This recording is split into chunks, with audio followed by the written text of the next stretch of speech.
আমি যেহেতু রাজ্যের মন্ত্রী এখানে বসে রয়েছেন, তার কাছে আমার প্রথম প্রশ্ন, গুন্ডা দমন আইন কি শুধুমাত্র বিধানসভায় কথা বলার জন্য রয়েছে, কার্যক্ষেত্রে কিছু ক্ষেত্রে প্রয়োগ করার জন্য রয়েছে, নাকি এই সমস্ত পলিটিক্যাল গুন্ডা যারা তাদের ক্ষেত্রে একই আইন প্রয়োগ করা হবে? মৌমিতা দেবী, কি বলবেন? এতদিন অবধি যে সরকার ছিল পশ্চিমবঙ্গের বুকে, তারা কোনোদিনই গুন্ডা দমনের ব্যাপারে কোনোদিন কথা বলেনি, কোনোদিন মুখ খোলেনি।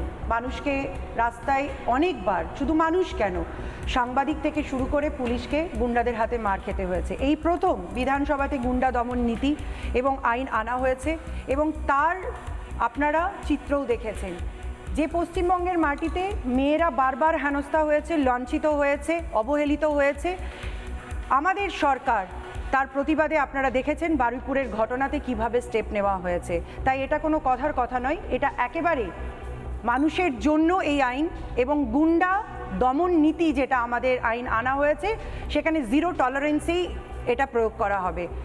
যারা রাস্তায় দাঁড়িয়ে আজকে দেশের ভাবাবেগ নিয়ে খেলছে, দেশকে টুকরো টুকরো করার কথা বলছে, আজাদি চাইছে, তারা যেন তাদের যেন এটা মাথায় থাকে যে এই সরকার কোনো রকমভাবেই কিন্তু এগুলোকে টলারেট করবে না, প্রমোট করবে না।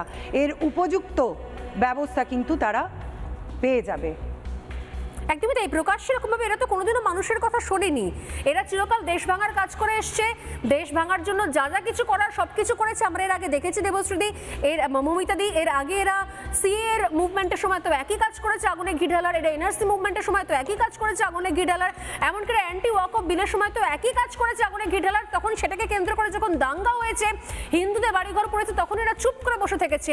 আমাদের রাজ্যে চাকরি প্রার্থী, ছাত্রছাত্রী যখন রাস্তায় বসে থাকে, যখন চাকরি পায় না, দিনের পর দিন অনশন করে, মরতে বসে, মাথা কামায়, ছেঁড়া জামা কাপড় পরে রাস্তায় হত্যে দেয়, তখন এদের দেখতে পাওয়া যায় না। কারণ তখন বিদেশি ফান্ড থাকে না। বিদেশ থেকে টাকা নিয়ে চীন, আমেরিকার দালালি করার জন্য এরা দেশ ভাঙার কাজ করে। অর্থাৎ এদেরকেও সেই একই রকম তাদেরই কর্মী মুর্শিদাবাদে হরগোবিন্দ দাসকে যখন খুন করা হয়, চন্দন দাসকে যখন কুপিয়ে খুন করা হয়, তখন কিন্তু তাদের দেখা পাওয়া যায় না। পেহেলগাঁওতে যখন আমাদের ভারতীয় মহিলাদেরকে ধর্ম জিজ্ঞেস করে যখন তাদেরকে চোখের সামনে তাদের সিঁদুর মুছে দেওয়া হয়, তাদেরকে কোনোদিন তাদের রাস্তায় দেখা যায় না। এটাই হচ্ছে দুর্ভাগ্য। এই জন্যই 34 বছর ধরে ধর্মতলায় গিয়ে ধর্মঘট করে ধর্মটাকে ভুলিয়ে দেওয়া ছিল এদের নীতি।